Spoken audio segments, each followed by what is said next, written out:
So what this means is on Balaram's beautiful white form, which is like a crystal, Srila Prabhupada says it has a little bluish tint and a little rosy tint. He wears clothes, vasanam, jaladabam. Jala means water, like a water-carrying cloud, like a rain cloud. So Balaram's clothes are the same color as Krishna's form. So on his glittering white crystal form, he wears blue clothes the color of a rain cloud. Vahasiva pushi vishade vasanam jaladabam halahati biti milita yamunabam. So hala means the plow, and biti means fear. So out of fear of his plow, the personified river Yamuna came. So at one time when Balaram was with his gopis, Krishna has his gopis, Balaram has his gopis. So Balaram was dancing with his gopis, and instead of taking them to the Yamuna to swim, he wanted the Yamuna to come to him to swim. And she didn't. So he started pulling her with his plow. And then she got scared and she apologized. She said, yes, I should have come when you called me. Halahati biti milita yamunabam. Halahati biti milita yamunabam. And then this is easy because we're just substituting Haladar Rupa for Narahari Rupa. And Hala again means the plow. Dhara means to hold, like we have Giri Dhari, one who holds the mountain. So here's one who holds the plow. Keshava Dvita Haladara Rupa Jai Jagadishare Jaya Jagadishare Jaya Jagadishare Vahasiva Pushi Visade Vasanam Jaladabam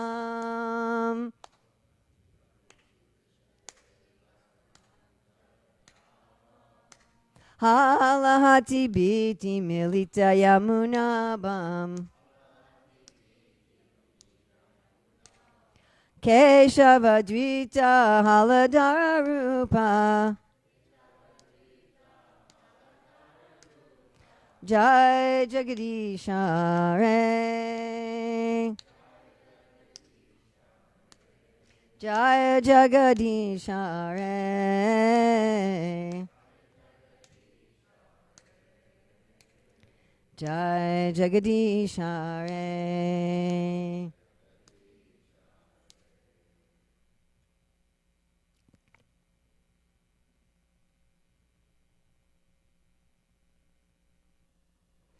So a verse that Srila Prabhupada quotes very often in relationship to Lord Balaram is Ramante Yogino Nante, that the yogis take pleasure in unlimited happiness. So the happiness that we experience in this world is very limited. Isn't that a fact?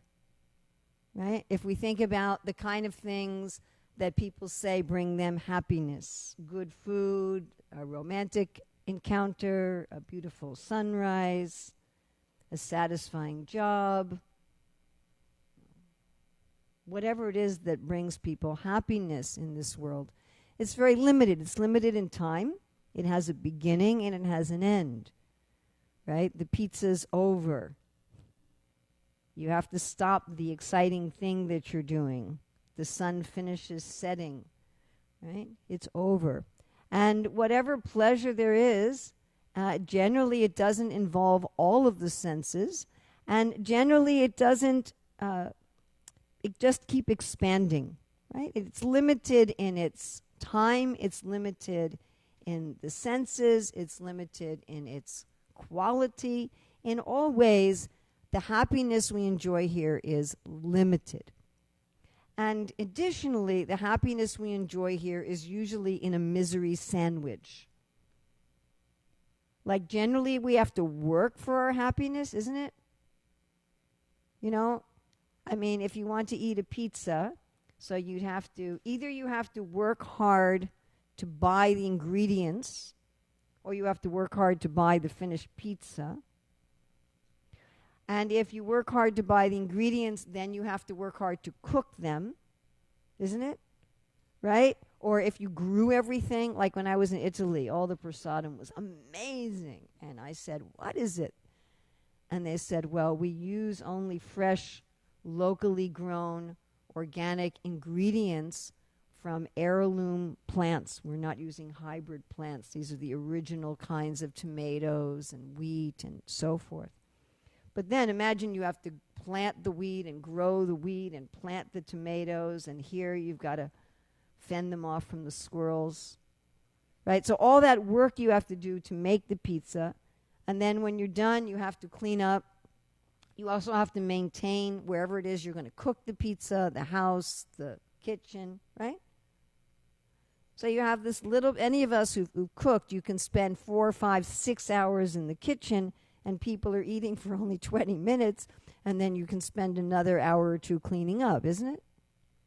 And if you think of everything else that goes into it. So, and then, of course, if you have enjoyment that's not in accord with Dharma, then there's even more suffering afterwards. You have to suffer some reaction. You have to suffer some karmic reaction or some disease. Yes?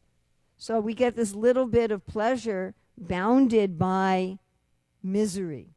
And then the pleasure itself is bounded. So the yogis, Prabhupada say, they're not interested in that kind of pleasure. And actually, we don't want that kind of pleasure either. We want unlimited happiness, isn't it? That's what we want. We want happiness that keeps getting better and better in quality and quantity, in interest. It doesn't get boring. Because on top of that, our limited happiness gets boring, isn't it? If you had pizza for breakfast and for lunch and for dinner and for breakfast and for lunch and for dinner and for breakfast and for lunch and for dinner, after all, it gets boring and disgusting. So the yogis want unlimited pleasure, and Srila Prabhupada very much identifies this verse with Balaram. Rama means pleasure. So Balaram Ji is the personification of spiritual pleasure. And Krishna describes this unlimited transcendental happiness as one of my favorite verses from the 6th chapter of Bhagavad Gita, 20 to 23. In that joyous state, one is situated in boundless transcendental happiness realized through transcendental senses. This indeed is actual freedom from all miseries arising from material contact. So generally, the way we want to get free of our miseries is we want to counteract the miseries themselves, isn't it? If it's hot, we turn on a fan or AC. If it's cold, we turn on a heater. If we're sick, we take some medicine or we take some rest. If we have a relationship problem, we study books or courses how to fix our relationship problems, or we get rid of the relationships, right? We're constantly trying to adjust the externals of our situations to get free of the miseries. But Krishna is saying here that the way we get free of our miseries is to experience this unlimited happiness within. And we all have the experience that if we're even somewhat happy within, that the miseries around us don't affect us very much. Isn't it like that? Right? If I'm having my own inner joy, my own inner delight, then whatever else is going on in the environment, it isn't so important to me. Yes, does everyone have this experience? Yes, one of the transformational things in my life was where Srila Prabhupada wrote, or actually spoke in a lecture, was transcribed, Teachings of Lord Kapila, where he says even an ordinary person can situate their mind in such a way that they will not be disturbed even by a surgical operation. And he gave the example of Stalin, who thought that he would be murdered while he was under anesthesia. So he had surgery without anesthesia. And Prabhupada said, if you put your mind in a particular way, then you won't feel the pain. Now, it's not just like Mara said the other day. It's not like you can just say, I'm not this body, I'm not this body. But there is a technique. And I read that and I thought, oh, I want to learn that. At that time, I was pregnant with Champaka, and I thought, I'm going to learn that so that I can go through labor and childbirth without pain. And I did. And how did I do that? I focused on, at that time I was in New York, on Radha Govinda, and particularly on Govinda's belt. So they had this belt for Govinda that, frankly, if you just looked at the belt, you'd think it was rather gaudy. It was kind of these huge beads. But on Govinda, it looked beautiful. It was 3 strands of beads going in either direction and then 3 strands in the middle. And I just focused on Govinda, and I told myself, as long as I am meditating on the deity, then nothing in this world will bother me. And that was exactly what happened. And I thought, wow, Srila Prabhupada was right. The Shastra is right. If we focus our attention on the Lord and we feel great joy in our association with the Lord, then nothing in this world will bother us. I had another experience years before in Brooklyn, when I used to live across the street from the Brooklyn Temple. So the area there, the old Brooklyn Temple on Henry Street, was not at that time a very nice neighborhood. So in those days, people didn't pick up their dog's poop, and so there was dog's excrement everywhere. And in the summer, the children would turn on the fire hydrants and flood the street and play in that water. And that was, of course, a big doggy toilet bowl. It was a rather low-class area. And I was walking with one of the other devotee ladies to go to the subway station to go on book distribution. And we were just talking about Srila Prabhupada's books and how wonderful they were.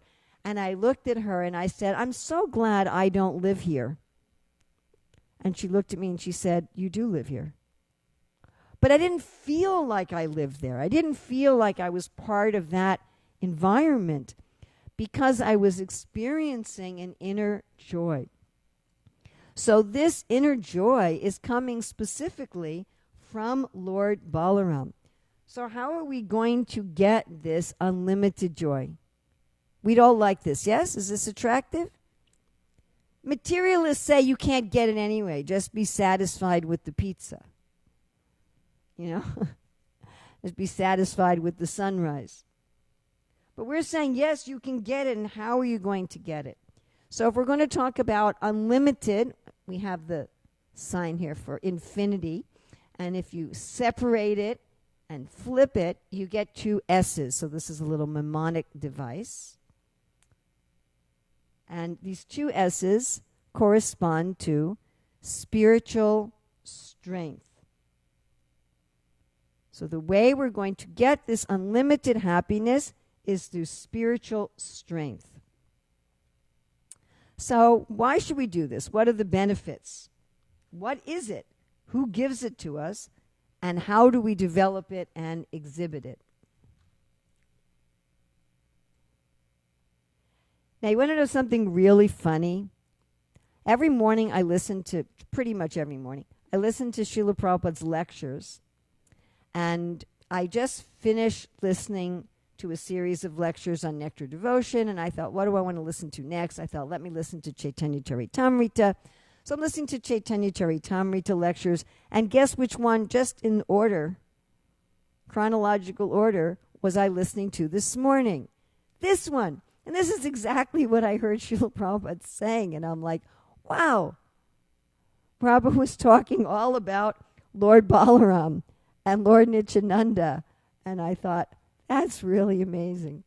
So Srila Prabhupada saying to advance in devotional service requires spiritual strength. Spiritual strength allows us to go to Krishna and Rama, the source of all bliss. It gives us the ability, just like if we're going to go anywhere, we need some strength, isn't it? If I'm even just, again, butternut squash. If I'm going to be peeling butternut squash, I need some strength. If I'm going to be offering my obeisances and walking across the temple room, I need some strength, right? I need some material strength to do anything, and I need spiritual strength to go to Krishna. But we talked about having unlimited bliss. But in order to have unlimited bliss, I also have to let go of something. What is it I have to let go of? Now, this question in the Bhagavad Gita is something that really engaged me. I was 17. I had just gotten Srila Prabhupada's Bhagavad Gita. I had found it on the floor of the room of my best friend's boyfriend's roommate. And I said, "Isn't that the Hare Krishna book?" And he's like, "Yeah, I got it from somebody on the street." And I said, "Could I read it?" And he said, "Sure." So I was devouring this book. I must admit, I didn't go to my classes for a couple days at college. I practically didn't eat or sleep, and I was reading this book. And when I got to this question, which was in that printing on the bottom of the right-hand page, I'm like, yes! What is the answer to this question? O descendant of Vrishni, by what is one impelled to sinful acts, even unwillingly, as if engaged by force? Have you all wondered about this question? Why do I do things that I know are wrong? Who here does things that they know are wrong? We say something, we're like, oh God, I shouldn't have said that. Why did I say that? Right? Oh, I shouldn't have eaten that. Now I knew I shouldn't have eaten that. Oh, why did I eat that? Why did I have that extra piece? Oh, why did I eat it this time of day? Why did I watch that thing? Oh, now it's disturbing my mind. Why did I read that thing? Why did I talk to that person? Oh, I know I shouldn't do it. I've known for years I shouldn't do it. Every time I do it, I suffer, and I did it anyway. There seems to be some force acting on me.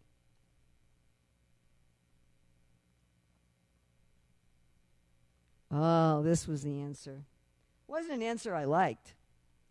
I turned the page and I read the answer. It's lust only, Arjuna, which is born of contact with the material mode of passion and later transformed into wrath, and which is the all-devouring, sinful enemy of this world. Whoa. Of course, Raghunath Das Goswami talks about this in Manashiksha, where he compares lust and his friends to highway robbers who have ropes and tie us around our necks with these ropes like we're like a dog on a leash. Watch this. Eat this. Say this. Do this. We're like, yes, Master. Although with our higher intelligence, we're like, no, I don't want to do that. So what are we going to do about it's our own lust? And Krishna says, by spiritual strength, we conquer this enemy, this insatiable enemy known as lust. So this spiritual strength allows us to go away from this illusion and suffering. It brings us unlimited spiritual bliss, and it takes us away from illusion and suffering. Does that sound like a pretty good deal? And there's a sale on it today. Special sale price. So what is spiritual strength? What do we mean by that, and who gives it to us? Well, you already know who gives it to us, otherwise you wouldn't be here today. But let's look at what spiritual strength is. So this is from Bhagavad Gita 7:11. This is where Krishna is talking about, there's 4 places in the Bhagavad Gita where Krishna talks about what he is in the world. Does anyone know those 4 chapters?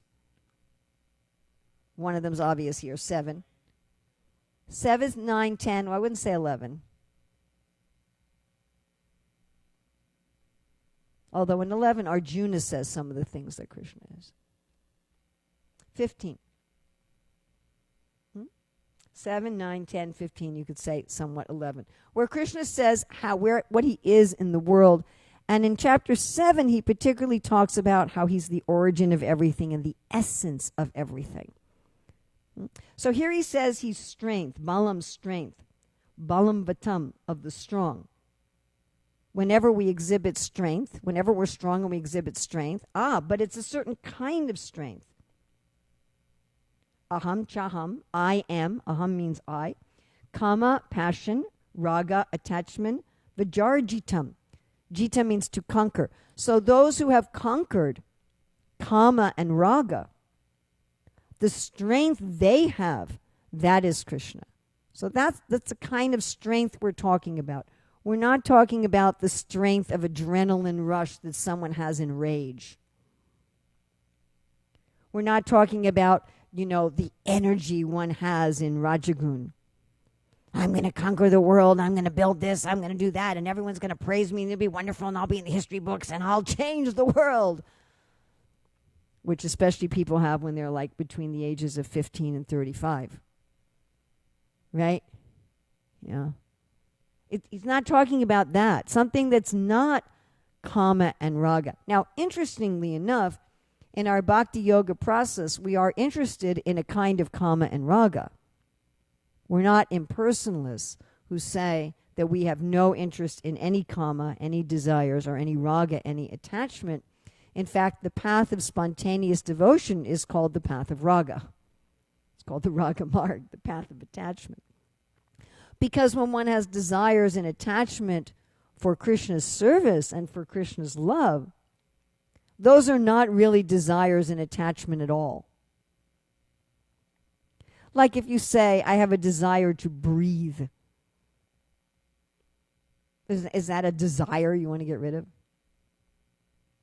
So because Krishna is the self of the self, this is explained so nicely by Sukadeva Goswami at the end of the Brahma Vimohan Leela, when Maharaj Parikshit asked why the residents of Vrindavan were more attached to Krishna expanding as the boys and calves than to their own original children, because that's so unusual to be attached to someone else's child more than to your own child. And Sukadeva Goswami says, well, we're most attached to ourself. And Krishna is the self of the self. He's Paramatma. So an attachment to pleasing Krishna is not a desire and an attachment at all. It's just reality. Does this make sense? To be attached and desirous of truth and reality is not a desire and attachment. A desire and attachment is when I want something other than truth and reality. So Krishna is saying here, I am the strength of the strong who has no desire and attachment for anything that's false. Think about this for a minute. If we had no attachment to false things, if we didn't want anything that was out of accord with reality, that's the definition of Maya that Krishna gives in the Chatur Shloki of the Bhagavatam. Anything that appears to be of value, if it's without relation to me, has no reality. Know it to be my illusory energy, that reflection that appears to be in darkness. If we had no attachment to something that was false, imagine how much strength and determination we would have. Right? Let's just feel that for a minute. Material strength and determination is wanting to hold on to something that's false. Can everybody understand how that's not real strength and it's just going to cause misery? Yeah? Is that? Okay, so free of passion and attachment. And the demon Pralamba represents passion, according to Bhaktivinoda Thakur.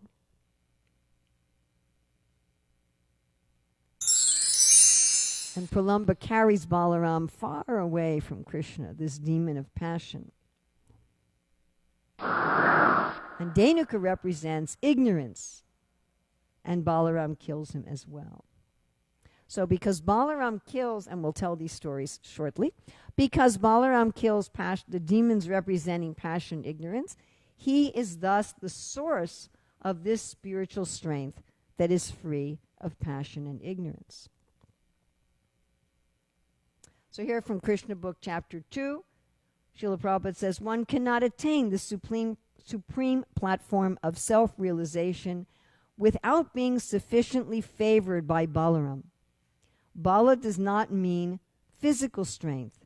One must have the spiritual strength which is enthused by Balaram. So he's the source of this strength, free of passion and attachment. Now you could say, well, wait a minute, it was Krishna speaking the Bhagavad Gita, and he said, Chaham, I am, so who's this Balaram?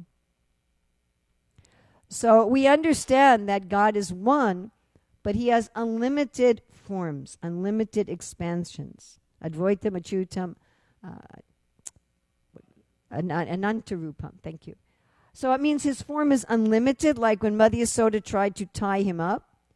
She couldn't do it. She kept putting all the ropes together because he has an unlimited form. And it also means that he has unlimited forms. I mean, I have different forms in this life, right? I had a baby form. Then I had a child form, and I had a youthful form. Now I have an old lady form. You know, sometimes I look in the mirror, I'm like, who is that? How'd my mother get in the mirror? So I've had different forms in this life. And we kind of have different forms somewhat according to different moods. I mean, when we're really angry, we look different, isn't it? When we're really tired, we look different. If you can take photographs of yourself in different moods where you look very different, isn't it? And the liberated jiva, Srila Prabhupada explains, and Narada Muni explains in the Brihad Bhagavatamrita, can also expand and be in different forms simultaneously. Like there are jivas that are monkeys in Ram Leela, and Lord Nityananda's associates in Gora Leela, and cowherd boys in Krishna Leela, all at the same time. Now we can't expand unlimitedly like Krishna, but we can also expand. Didn't you ever want to do that? I used to want to do that when I was a kid. When I was in school, I was so bored all the time in school. So boring. So I thought, if only I could expand and have one form in school, not that I wanted to be in school, but I thought I had to be in school, and another form at the beach or the playground or something, doing something else. Yes? So if we would like to do that, so certainly God does that. So he has unlimited forms that can all be doing different things at the same time. Now, sometimes those forms are, practically speaking, identical. Like when Krishna marries 16,100 wives, there was one wedding day where he married all of them, but they were separate ceremonies. Right? And the Acharyas explained that each form looked a little different according to the desire of each queen. Or when Krishna's in Rasa Leela, like we have that lovely painting of our artist Krishna Priya, where Krishna is there expanded by each gopi. So Krishna can expand like that, where every form looks practically speaking the same. And then Krishna also has expansions that look very different, like Nrsingadev and Varaha or Ram. And Balaram is his first expansion. Balaram and Krishna are the same except for a different color. But also, they exhibit different moods, isn't it? And sometimes they have different opinions, like they had a different opinion on who Subhadra should marry, or whether they wanted to support Bhima or Duryodhan. And Balaram, as Krishna's first expansion, he serves Krishna, as my good friend Chidi Shakti was speaking about in her class yesterday from London. He serves Krishna in all the rasas. In Shantaras, he serves Krishna as his paraphernalia. In Dasyaras, he's rendering service. In Sakyaras, he's a friend. In Madhuryaras, he's an Angamandari.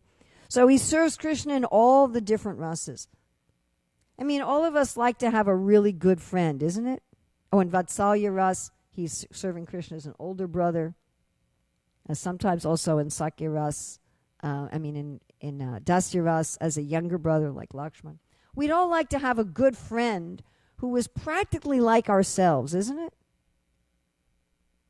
We talk about having compatible relationships. It means we want to find someone who's very similar to ourselves. Oh, I like that too. Oh, I think like that too. Oh, wow. So Krishna has this as his best friend himself, but who has a different personality, who may appear to know different things at different times, who sometimes has different opinions. Right? So Balaram is also God, but there's only one God. Sometimes people look at the Vedas or what they call Hinduism and say, oh, you're worshiping so many gods, and there are certainly Hindus who do worship many gods. But our understanding is there's one God, but he has unlimited forms. And each devotee has a relationship with a particular form of the Lord that is most dear to them. This is a recurring theme throughout Prabhupada's books. And so therefore this spiritual strength comes from Balaram. And Balaram or Sankarshan is the source of spiritual power, and he's the original spiritual master. So this is what I was hearing Srila Prabhupada speak about in this class this morning, how Balaram or Lord Nityananda is the original spiritual master. Whoever we take in this world as spiritual master, whether they initiate us into the parampara, whether they're giving us instruction, whether they start us on the path, anyone who acts as spiritual master is representing Balaram. There's a place where Srila Prabhupada said, the guru is not a particular man, the guru is a principle. So, of course, we have a relationship with the particular jivas who act as guru, but guru is Balaram, or Lord Nityananda, who's empowering that person with the guru principle. Therefore, we say guru is one. Srila Prabhupada, it's very interesting that Prabhupada will say that the acharyas are in agreement, because we can find areas of disagreement. Even we say we're in the Brahma Madhva Gaudiya Sampradaya. We have more areas of agreement with Ramanuja philosophically than we do with Madhva. And we have some areas of disagreement with Ramanuja. Yet we say Guru is one. Srila Prabhupada would say you can become Krishna conscious through following Lord Jesus Christ. We certainly have theological differences, at least with modern day Christians, isn't it? I don't think there's any Christian sect with which we would have a complete theological agreement. And then when it comes to modes of worship, we would also have some areas of disagreement. Remember, we used to bring the Baptist ministers? That was one of my favorite preaching.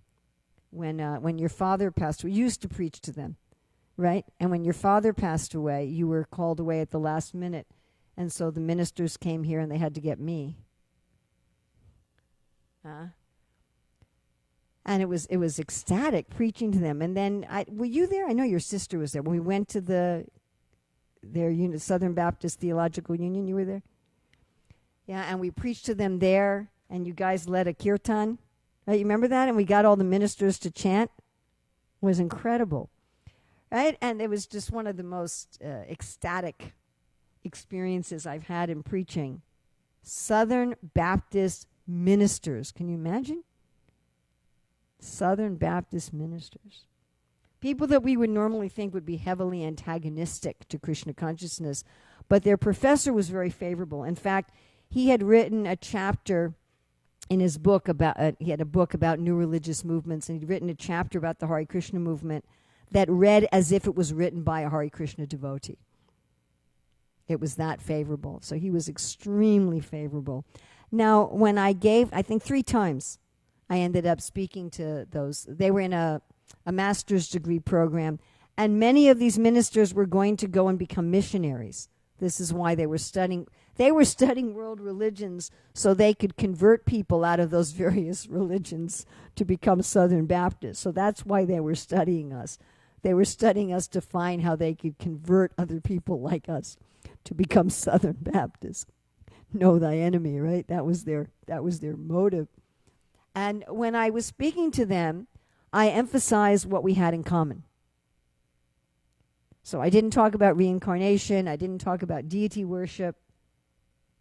I talked about how we don't support works righteousness. I talked about how we wanted to achieve love of God. Right? So when Srila Prabhupada says you can achieve Krishna consciousness through Jesus Christ, he's looking at essential principles that are universal to all religious teachers. So in that sense, Guru is one. Now, we might just say, this is also important to say, and this is very related to what a major project I'm working on right now. So because Guru is one, does that mean that one should just be eclectic? Well, I'll choose a little bit from here and a little bit from there and a little bit from here and a little bit from there. So Satchidananda Maharaj gives the example, if you want water, you can't just dig 2 feet over here and 2 feet over here and 10 feet over there. You've got to dig deep in one place where there's water. So we need to have loyalty to our Guru. That doesn't mean we can't learn anything from the Bible. It doesn't mean we can't learn anything from the Quran. It doesn't mean we can't learn anything from the Sri Vaishnavas. But we need to have loyalty to our Guru. This is just common sense. Like when I went to get my graduate degree, I looked at Duke, I looked at UNC, I looked at NC State. I ended up going to UNC. So I can't go to my professor at UNC and say, well, they use this textbook at Duke. They use this syllabus at Duke. Right? I have to follow my teacher at UNC. I mean, I could go take a class at Duke. I could take a class at NC State. But I have to follow my main professor if I want to get my degree. Does that make sense to everybody? And you can say, well, some things are arbitrary. Like maybe at UNC, they have a class at 8:30 in the morning, and at NC State, they hold a similar class at 9:30 in the morning. And you can't say, well, I'm going to show up at 9:30.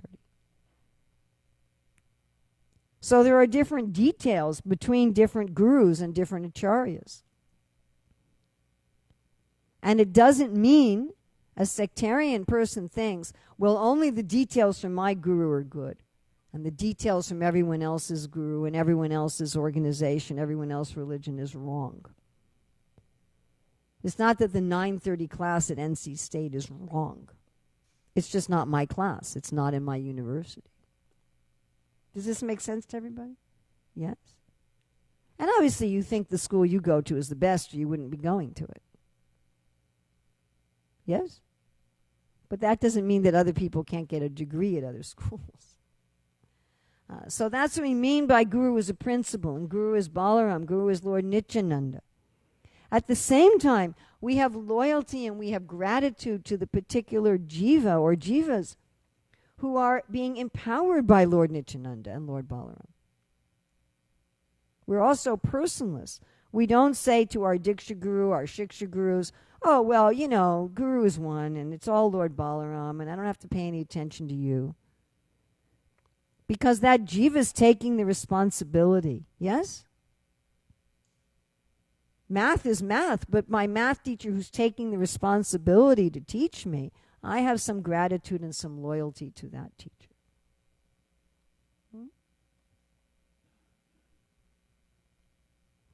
So Lord Balaram also appears as Lord Nityananda, just like in Ram Lila he appears as Lakshman, and in Chaitanya Lila he appears as Lord Nityananda. In fact, anytime Krishna is there, Balaram is there in some capacity, at least as his paraphernalia. Now, Balaram means one who takes pleasure in exhibiting extraordinary strength. Right? We talked about spiritual strength. So we're going to look a little bit about how Balaram likes to exhibit extraordinary strength. And then once we have some faith that Balaram has this spiritual strength, we're going to look at how to get this spiritual strength ourselves. By the way, this photograph is from New Mayapur, France. And this is their spring outfit. So the deities there have 4 seasonal outfits: spring, summer, winter, fall. In India and in the spiritual world, there's 6 seasons. And when they're wearing their seasonal outfit, it always looks to me like they're walking through that seasonal forest, and little bits and pieces of the flowers and etc. from that forest are on their clothes and their paraphernalia. It's not a wealthy temple. How can you tell from looking at this picture that it's that the temple struggles financially? The garlands, yes. Yes. But even though they're a very poor temple, there's a lot of bhakti there. Should I tell you a miracle story? Would you like to hear a deity miracle story in New Mayapur? So there was a pujari, I think she's still there. She was a pujari for like 30 years. So one time Indradumna Swami came to visit. He used to live there. He used to be involved with the school there. His when he was a grahasta, his former wife was running the school there. And he came in to see the deities. And this pujari told me that while he was in the temple room, when she looked at the altar, she didn't see deities. She saw there's Krishna Balaram, there's Radha Krishna, there's Gaunita. She actually saw that the deities were literally the personality of Godhead. And she was like, oh, wow. And her husband was there in the temple room with her, and about a week later, he said, when Maharaj was here and we were looking at the deities, did you have any unusual experience then? So he also had the same experience. So we're going to look at the story first of Pralamba, which of course we're reading right now in the Bhagavatam. Krishna and Balaram and the cowherd boys were playing so many games. So although God is the Supreme Lord, the Supreme Father, the Supreme King, the King of all kings, he likes to be a little boy playing games without a lot of responsibility. In Vrindavan, even in Mathura and Dwarka, he's a prince. Nanda Maharaj or Ugrasena, they have all the responsibility. Right? He just gets to enjoy. So God is a child. Actually, God never grows up beyond like 16 or 20. And just simply playing with his friends. Right? We don't have this concept of God as an old man just sending people to heaven and hell and working really hard to maintain the universe. Right? But he's just always engaged in playing. But as we've been reading, one cowherd boy didn't come that day. One cowherd boy was home. And so a demon, Pralamba, took the form of this cowherd boy, like a wolf in sheep's clothing. Now, wolves are dangerous, but wolves who look like sheep are even more dangerous. So demons who look like devotees are even more dangerous. And in the form of a demon, he was playing with Krishna and Balaram. And they were playing games where they'd be on different teams, and the winner would carry the loser on their back. So they were playing in teams like that. And Krishna noticed this demon. He thought, this is not a cowherd boy. This is a demon. I'll make friends with him and have him be on my team. And that way, when my team loses, in this picture, Krishna's team won, but he said, when my team loses on the next round, he'll have to carry Balaram on his back. And that way, as we were talking about the other day, Balaram's fame would be expanded. So Balaram didn't know. Interesting, huh? Krishna knew he was a demon and Balaram didn't know. And the cowherd boys didn't know. Just a little side note. Srila Prabhupada says that there are demons dressed as devotees. Bhaktivinoda talks about the Kali Chela, those who look like devotees, but they're actually demons.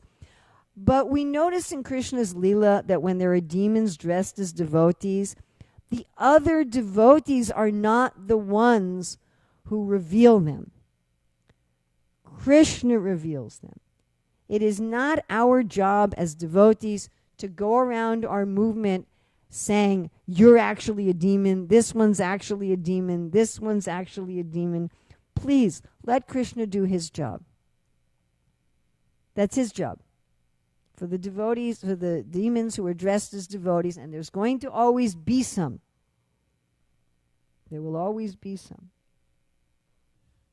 We had an incident many, many years ago in India where this person joined as a teacher in the school and was beating and molesting the children. And when he was exposed, he said, I've done this in Vrindavan to show there's no God. There's no God. He said, I've come to Vrindavan to do this to the devotees, specifically to show there's no God. So there are demons who dress up as devotees. but Krishna will reveal them. We're not meant to be vigilantes. It's not our job to go around judging everybody. Does that make sense? Especially because it's Kali Yuga. Everybody has fault. Yeah? I'm not going to ask you to raise your hand, but, do you ever have any demoniac thoughts or tendencies? You ever go, wow, that was a really nasty thing I just did or said? Oh, my God, I can't believe I did that. So, if we go looking for demons among the devotees, I don't know, but I'm going to be out of here in 2 seconds.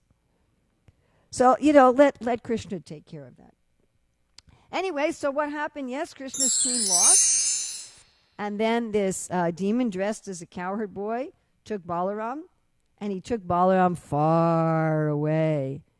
So Balaram didn't like that. It's like, why is this cowherd boy taking me away from Krishna and my friends? I want to be with my friends. Where's he going?